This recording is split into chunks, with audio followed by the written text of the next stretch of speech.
तो ब्रेक के बाद आपका एक बार फिर स्वागत है IND स्पेशल में, नर्मदा सेवा या सियासत। हम आपको बताना चाहते हैं कि मुख्यमंत्री के विधानसभा क्षेत्र बुदनी के लोग इस पूरे मुद्दे पर क्या कहते हैं, क्योंकि बुदनी भी नर्मदा किनारे है और पिछले 10 सालों में वहाँ जबरदस्त औद्योगिकरण हुआ है, बहुत सारी वहाँ फैक्ट्रियाँ लगी हैं और उस फैक्ट्री के बाद स्थिति क्या है सुनते हो वहीं के लोगों की जुबानी। कुछ सुधार है लेकिन प्रदूषण पूरी तरीके से हटा नहीं है जी। ठीक है, जैसे ये घाट पे इन्होंने मिट्टी छोड़ दी, ये आपका रोडें छोड़ी हुई हैं, कई जगह साफ सफाई नहीं है, तो मेरे ख्याल से तो इतना कोई खास फर्क नहीं है। लोगों के सामने ये जरूर चला नमामि देवी नर्मदे नर्मदे नर्मदे, बाकी ऐसा कोई खास नहीं। नर्मदा जी की तस्वीर तो नहीं बदली है।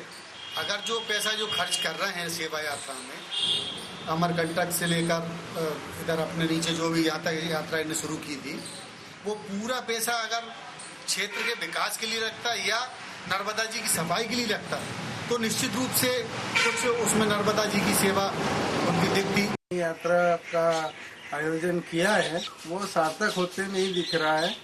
जो स्थिति पूर्व में थी वो अभी भी विद्यमान है। पहले गंदगी और लोग कचरा वचरा डालते थे, माला फूल मालाएं राग वाग सब डालते थे, वो जैस की तस आज भी वही स्थिति है।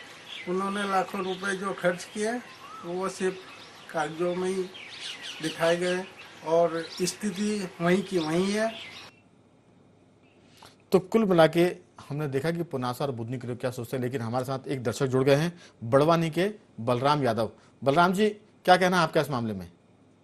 मैं बड़वानी जिले का हूँ और मेरे घर से 5 किलोमीटर जो नर्मदा है, ये नर्मदा यात्रा में मैंने देखा है कि शिवराज सिंह जी आए थे, अच्छी उन्होंने बातें कही, लेकिन यहाँ घोषणा करके गए थे कि यहाँ शराबबंदी 5 किलोमीटर के दायरे में बंद की जाएगी नर्मदा से, लेकिन यहाँ शराबबंदी कोई बंद नहीं हुई है। 5 किलोमीटर के अंदर बेहिसाब या अवैध शराब भी बिक रही है, खनन भी हो रहा है, लेकिन कोई फर्क नहीं पड़ा इस यात्रा से, कोई फायदा नहीं हो रहा है। कुल मिलाकर यात्रा से कोई फर्क नहीं पड़ा, एक बात निकल के आ रही है। आपका बहुत बहुत साधुवाद। एक और दर्शक हमारे साथ जुड़ गए हैं इंदौर से, दिनेश पाटीदार। दिनेश पाटीदार जी, आपका बहुत बहुत स्वागत है। बहुत संक्षेप में आपको कोई सवाल हो तो आप जरूर सवाल करें, हमारे विशेषज्ञ उसका जवाब देंगे। यात्रा जो सफाई का चल रहा है तो सारे नगरों के जितने भी सीवरेज और गंदी नालियां सब नर्मदा में मिलते हैं। ठीक है, ये बात तो सबको नजर आ रही, लेकिन इस यात्रा से आपको लग रहा है कुछ लाभ होगा? नहीं, लाभ तो होगा, लेकिन जो लाभ होना चाहिए वो नहीं होगा। चलिए, जो होना चाहिए वो नहीं हो पाएगा लाभ, सीधी सी बात है। व्यास जी, आप संक्षेप में ये करें। सवाल हमारा ये था कि जो कुछ बातें चल रही है, आपने कहा कि नर्मदा के साथ साथ अगर सहायक नदियां जीवित रहेंगी तो नर्मदा जी बनी रहेगी। नर्मदा की सहायक नदियां जिंदा रहेंगी, उनका पानी शुद्ध रहेगा, तो नदी शुद्ध रहेगी। एक चीज और है इसमें कि जो बात हम कर रहे थे कि उसके किनारे के जो पेड़ पौधे हैं, जो जंगल है, जो वन है, वो भी कट रहे हैं और उस वजह से भी नर्मदा जी में पानी की कमी आ रही है। वृक्षारोपण हो रहा है, हमने देखा था कि वृक्षारोपण हुआ वहाँ, लेकिन पेड़ सूख गए हैं, अब पॉलिथीन की पन्नियां पड़ी हुई हैं और ये सब बताता कि प्रदूषण भी है और पेड़ भी साफ है। तो सरकार जो कर रही है वो रस्मी तौर पर कर रही है, ऐसा नजर आया। आप किस देखिए, जहाँ तक पेड़ों का सवाल है तो किसी भी नदी की जो राइपेरियन जोन होती है, जो उसका फ्लड प्लेन होता है, उसमें एक निश्चित प्रकार की वनस्पति पैदा होती है। यदि उस वनस्पति को लगाया जाएगा तो ही फायदा होगा, बाकी आप कुछ भी लगाएंगे उसका कोई लाभ नहीं होगा।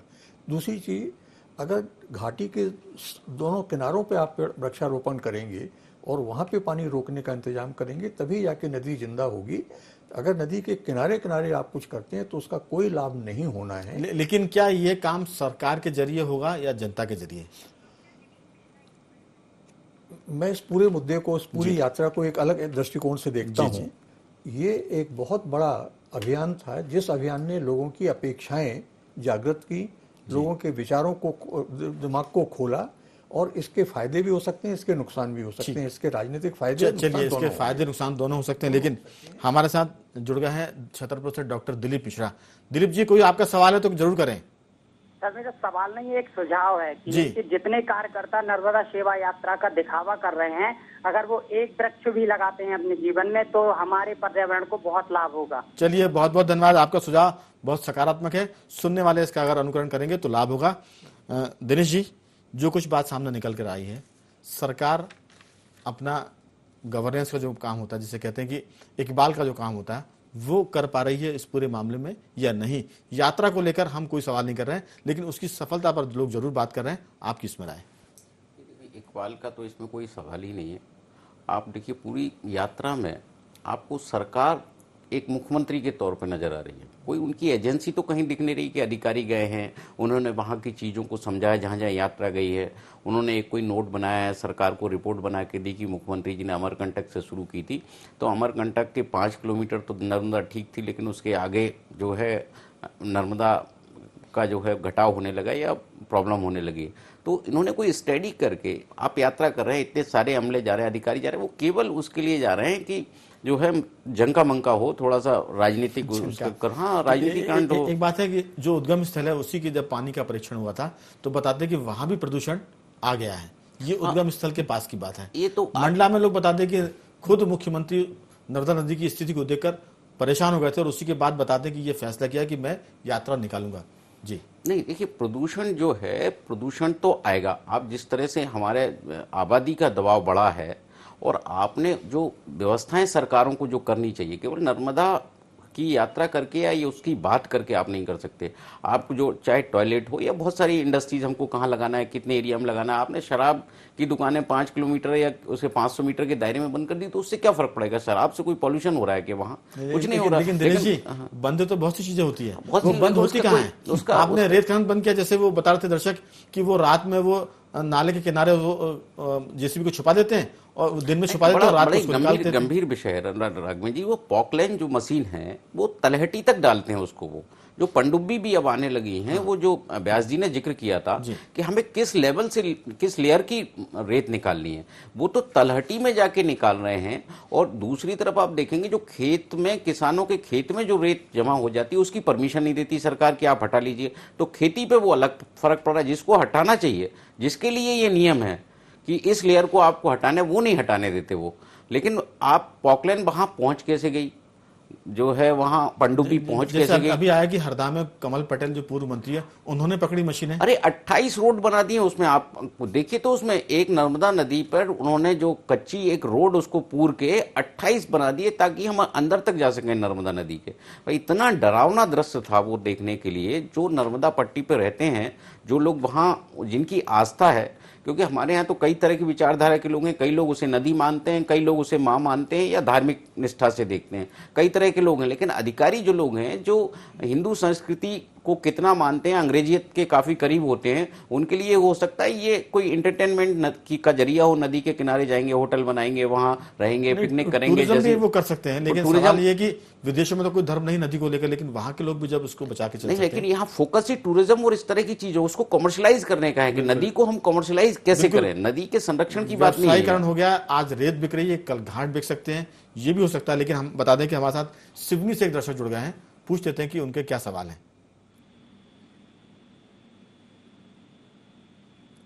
सिवनी से विजय जुड़ गए। विजय, आपको मेरी आवाज आ रही है? जी सर। जी, आपका कोई सवाल हो तो बताइए। सर जी, सबसे पहले तो मैं बधाई दूंगा आपको इस बात के लिए कि बहुत अच्छे विषय के ऊपर एक चर्चा। चलिए, बहुत धन्यवाद। आप सवाल पर आए। सर, एक्चुअल में वृक्षारोपण की जहां तक बात है, तो औषधीय वृक्षारोपण जो पहले कभी में हुआ करते। जी जी जी, आपकी आवाज। विजय जी, आप जी, उनका हमसे संपर्क टूट गया। लेकिन उन्होंने एक बात जरूर, जो अंतिम बात थी कि जो वृक्षारोपण होते हैं वो औषधि भी अगर हो तो ज़्यादा अच्छा, क्योंकि नर्मदा की जो पट्टी है वो कई बार औषधि वृक्षों के लिए भी जानी गई है। तो जो आपने कहा कि कुछ विशेष किस्म की प्रजाति हो सकती है जिनके लगाने से पानी का बचाव हो या पानी का संरक्षण हो। लेकिन एक बात ये भी आई है कि वृक्षारोपण के साथ साथ अगर आप औषधि पौधों पर जाएंगे तो वो भी एक लाभकारी बात है। देखिए, वृक्षारोपण बहुत अच्छी चीज़ है, लेकिन हम 1947 से वृक्षारोपण कर रहे हैं। हमारे वृक्षारोपण का परिणाम क्या है? और कम होते गए। परिणाम ये है कि हमारे जंगल कम हो रहे हैं, वृक्ष कम हो रहे हैं, पैसे लग रहे हैं वृक्षारोपण में, लेकिन वो खत्म होते जा रहे हैं। जिस चीज़ की हम चिंता नहीं कर रहे हैं, वो पहली चिंता है कि क्लाइमेटिक जो परिवर्तन होने वाले हैं, ग्लोबल वार्मिंग, उसके कारण जो पानी की नमी जंगलों में पैदा होगी, उससे पेड़ जो मरेंगे, उसके लिए हमारी क्या व्यवस्था है, उस व्यवस्था पर हम ध्यान नहीं दे रहे हैं। जहाँ तक वृक्षों का सवाल है, वृक्ष तभी काम का है जब वो मैच्योर होता है, बगैर मैच्योर हुए उस वृक्ष का कोई अर्थ नहीं है। इसलिए ये कल्पना करना कि वृक्षारोपण से बहुत कुछ परिवर्तन हो जाएगा, मेरा ख्याल है कि ये बहुत सही नहीं। बात आपने ठीक कही, लेकिन सवाल ये कि आखिर ये सब कौन करेगा? जनता अगर समझदार होती तो फिर सरकारें बनाने की स्थिति नहीं होती, खुद ही लोग अपने गांव का, राज्य का संचालन करते। ये सब गड़बड़ियां हैं, जनता में भले आदमी भी है, लुटेरे भी हैं, सब कुछ है, तो इन सबको ठीक कौन करेगा? मेरा सवाल है आपसे, ये मैं लौटूंगा आपके पास। दिनेश जी, जो आपने बात की थी कि गवर्नेंस नजर नहीं आ रही है, अगर सब गतिविधियां गड़बड़ हैं तो ठीक करने का जिम्मा किसके पास है? मैं एक उत्तर देना चाहूँगा। मध्य प्रदेश रेवेन्यू कोड को अगर आप उठा के देखें तो उसमें 4-5 किस्म के पौधों का उल्लेख है। यदि वो पौधे कोई व्यक्ति लगाता है तो उसके फलों पर उसका अधिकार होता है। ऐसे वृक्षों को लोग संभाल के रखते हैं जो अपने घरों में लगाते हैं, जिनके लाभ उनको मिल सकते हैं। यदि हम वृक्षारोपण के साथ में अधिकारों का हस्तांतरण कर दें समाज के प्रति, तो शायद इससे परिवर्तन आ सकता है, चाहे वो गांव की निजी जमीन हो और चाहे वो सरकारी। तो ये हस्तांतरण भी तो सरकार को करना, सरकार को करना है, प्रशासन को। हमारा सवाल यही है कि आप तमाशा खड़ा कर सकते हैं, लेकिन नदी को बचाने के लिए आप क्या कर रहे हैं? क्योंकि आपने कहा कि वृक्ष माने वन ऐसे नहीं लगते, पेड़ वृक्षारोपण से वृक्ष तो लग जाएंगे, लेकिन जो वन की बात आपने जिक्र किया था कि भोपाल से इंदौर के बीच का एक पूरा पहाड़ी खत्म हो गया, तो जनता पौधे लगा सकती है, पेड़ लगा सकती है, लेकिन वन जंगल तो वन जंगल तो अपने आप लेंगे, आप उनको सिर्फ बचाइए, ये हो सकता है। हमारा सवाल ये था कि आखिर ये सब कुछ हो रहा है, इतना सब कुछ गड़बड़ चल रहा है, इसे कौन ठीक करेगा? यात्रा ठीक कर सकती है क्या? नहीं, इसको यात्रा ठीक नहीं कर सकती। देखिए, ये संयुक्त प्रयास होगा। देखिए, ये यात्रा का जिक्र चूंकि एक मुख्यमंत्री यात्रा कर रहे हैं, गंगा के बाद नर्मदा की यात्रा हो रही है, इसलिए इसका जिक्र ज़्यादा हो रहा है। आप जो है होशंगाबाद में ही श्री अनिल दवे जी ने एक नर्मदा समग्र नाम से कार्यक्रम वो हर साल करते रहे, वो इसी जो है के तहत करते रहे कि हमको नर्मदा का संरक्षण करना है। देश विदेश के लोग आते थे, जो है वहाँ घाट पर बड़े जो है 2-2, 3-3 दिन मंथन चलता था। उस मंथन का हुआ क्या, उसकी रिकमेंडेशंस का क्या हुआ, वो खर्चा भी सरकार ने उठाया था, सारी चीज़ें जो है हुई थी। तो ये क्या है कि एक राजनीति का जरिया हो गया है। देखिए, जिनको करना होता है वो यात्राएं नहीं निकाला करते। वो जो आपने मुद्दे की बात की कि ये जरिया बन गया है राजनीति करने का। अगर आप इस पर राजनीति करेंगे तो राजनीति तो होगी, आप वोट पा सकते हैं, आप भीड़ इकट्ठी कर सकते हैं, लेकिन नर्मदा माई को कैसे बचा सकते हैं? क्योंकि आप माई को बचाने की बात नहीं कर रहे हैं, आप सियासत कर रहे हैं, आप राजनीति कर रहे हैं। यही हमारा मुख्य मुद्दा है कि क्या इस पूरे अभियान से नर्मदा माई बचेगी या नहीं बचेगी। लेकिन उसके पहले हमारे साथ एक दर्शक जुड़ गए हैं, मुरैना से अवधेश। अवधेश जी, आपका बहुत बहुत स्वागत है। हाँ सर, कोई आपका सवाल हो, बहुत संक्षेप में सीधा सवाल करें। हमारे साथ दिनेश गुप्ता जी बैठे हुए हैं और जल के जानकार कृष्ण गोपाल व्यास जी बैठे हैं। सर, मैं एक बात कहना चाहता हूँ कि नर्मदा को साफ करते करते कहीं हमारी उम्र ना गुजर जाए, इससे बेहतर है कि हम अपनी शिक्षा का स्तर सुधारें। बिल्कुल, चलिए, बहुत बहुत धन्यवाद। कि नर्मदा को साफ करते करते उम्र गुजर सकती है, लेकिन अगर शिक्षा का स्तर नहीं सुधरेगा तो हमारी पीढ़ी भी बर्बाद होगी और बाकी पेड़ और नदियां भी बर्बाद हो जाएंगी। ये आपका ठीक कहना था। दिनेश जी, आपकी राय? बिल्कुल, क्या है, देखिए, ये टाइम लिमिट की चीज़ें तो हो नहीं सकती कि हम इसको 1 साल में कर देंगे, 6 महीने। आप गंगा का हश्र देख रहे हैं, 3 साल सरकार को हो गए, अभी तक उसमें कोई नतीजा निकला नहीं है। मेरा अभी भी बहुत ये मानना है कि आप स्थानीय स्तर पर पंचायतों की जवाबदेही तय करें और उनके जो लोग हैं इतने, क्योंकि गांव में जो भी पंच सरपंच होता है वो ज्यादातर तो सर्वसम्मति। ये जो आपने बात की, ये मुद्दे की बात है। हाँ, सर्वसम्मति से लाभ होगा, ना कि यात्राओं से ज्यादा। क्योंकि आप जब तक लोकल लोगों को मोबिलाइज नहीं करेंगे, उनके बीच जागृत, क्योंकि ज्यादातर जो उसके करीब रहते हैं उनको उपयोग भी उन्हीं को करना है, तो वो ज़्यादा ढंग से उसका महत्व समझते हैं और उनको मालूम है कि हमको इसको संरक्षण कैसे करना, वो कर रहे हैं अपने लेवल पर। ये हमें हो केवल गंदगी दिख रही है, लेकिन उनके द्वारा जिस तरह से जो प्रयास किए जाते हैं वो कभी नजर नहीं आते। आज जो कुछ है शायद उन प्रयासों से होगा, उन प्रयासों से अभी तक बचे हुए हैं। देखिए, सदियों से नर्मदा बह रही है। एक चीज है कि ये पूरा मसला इवेंट का भी हो गया है, एक किस्म का धंधा हो गया। मतलब जैसे 1500 करोड़ की हम बात कर रहे हैं, जब बीच में एक बात शुरुआत में आई थी कि इस काम को सरकार नहीं कर रही है, ये एक जन अभियान परिषद वो कर रही है। जन अभियान परिषद जब कर रही है तो 1500 करोड़ कहां से आए, और जब 1500 करोड़ आए तो फिर नर्मदा का इसको मैं प्रशासनिक नजरिए से समझाता हूं मैं आपको राघवेंद्र जी। जन अभियान परिषद सरकार की ही एक जो है एक एनजीओ है, बेसिकली सरकार में एक एनजीओ होगी तो थोड़ा सा सुनने में आपको अजीब लग सकता है, क्योंकि रजिस्टर्ड फंड सोसाइटी से आप एक कोई भी संस्था रजिस्टर्ड कराई तो वो कहलाएगी तो एनजीओ, नॉन गवर्नमेंटल ऑर्गेनाइजेशन कहलाएगी। उसको आपने किसी डिपार्टमेंट्स ने फंड ट्रांसफर कर दिए, उनके यहाँ जो लोग वर्कर हैं, जो लोग काम कर रहे हैं, वो एक पर्टिकुलर एक जो है लोग क्षेत्र के लोग हैं जिनको आपने जो है कॉन्ट्रेक्चुअल अपॉइंटमेंट दे रखा है, तो उनको मोबिलाइज करना है। वो जब चुनाव आता है तो पोलिंग स्टेशन पर भी वही वर्कर नजर आता है जो जन अभियान परिषद का जब यात्रा होती है, जैसे इवेंट कह रहे हैं आप, ये उसी में आता है। ये इनको पैसे दे के हायर किया गया है।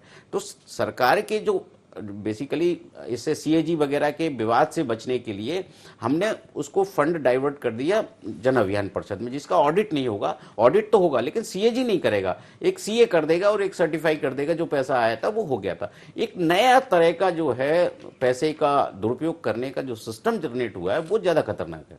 बिल्कुल, सवाल ये कि अगर ये अभियान धंधा बन जाएगा, सियासत जिसका हम जिक्र कर रहे हैं वो बन जाएगी, तो आप सियासत में तो सफल हो सकते हैं, धंधे में आप पैसे कमा सकते हैं, लेकिन जिस मकसद से यात्रा हो रही है वो नर्मदा माई का क्या होगा, रेत का क्या होगा, पहाड़ों का क्या होगा। लेकिन इस बीच में हमारे साथ एक आगर से गुड्डू दर्शक जुड़ गए हैं। गुड्डू, आपका बहुत बहुत स्वागत है। बहुत संक्षेप में आपका सवाल।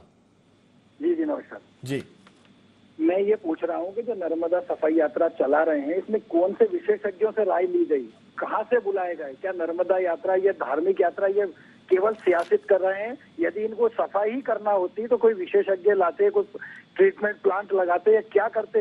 ये तो कर नहीं रहे हैं, केवल ध्यान जनता का डाइवर्ट कर रहे हैं अपनी नाकामियों की ओर से, अपनी घोषणाओं को छुपाने के लिए। कितनी ही घोषणा कर दी और ये लाते हैं और मुद्दा कोई सा भी धार्मिक जोड़ देते हैं। यदि इतना ही सफाई के प्रति ये इतने ही चिंतित हैं तो ट्रीटमेंट लगाना चाहिए, कैसे सफाई विशेषज्ञों की राय लेना चाहिए, यात्रा निकाल देते। चलिए, आपकी नाराजगी वाजिब है जल प्रेमी होने के नाते, लेकिन सरकारें अपना काम करेंगी। उम्मीद करते हैं कि आपकी बात को सरकार सुनेगी और उस भावना का ध्यान देगी। इस बीच में हमारे साथ छत्तीसगढ़ से प्रदीप कुमार जुड़ गए हैं। प्रदीप कुमार जी, आपका बहुत बहुत स्वागत है। कोई आपका सवाल तो सीधे सवाल करें, समय हमारे पास कम है। हेलो जी, मैं तो ये बोल रहा था कि सर नर्मदा बचाओ में सबसे अहम बात जो है पॉलीथीन का उपयोग रोका जाए सबसे पहले। किसका उपयोग रोका जाए?